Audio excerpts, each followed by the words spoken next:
next thing that happened was the 9/11 thing, and then I was a big part of that telethon and everything, and we played together, and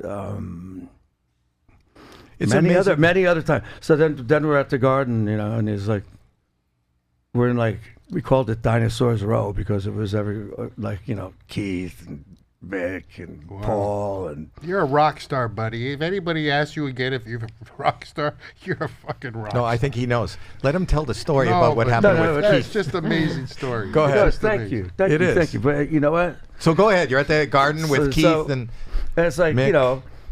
Bill Clinton and Hillary walk in, and and Keith is smoking weed. The whole place smells like weed, and it's Billy Joel, and and Mellencamp, and it was just a great hallway, and all the young guys were, in different hallways. But Paul and I were talking, and he goes, "So you want to come up and play Let It Be with me, mate?" I go, "No, I'm watching the fucking Price is Right." Really? Yeah. I think I'll be there. I think I'll be up there playing with you, and we did. When you're being asked to play Let It Be with Paul McCartney, I'm not musically inclined, but don't you have to rehearse it or know what key it's in or I know everything. I've always wanted to sing Let It Be. Not sing. Don't sing Let It Be.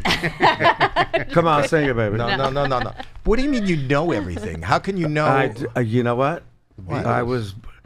Luckily, I was born with a very good ear. Usually if I hear something once or twice and I'm adept, on the mechanics of whatever instrument, I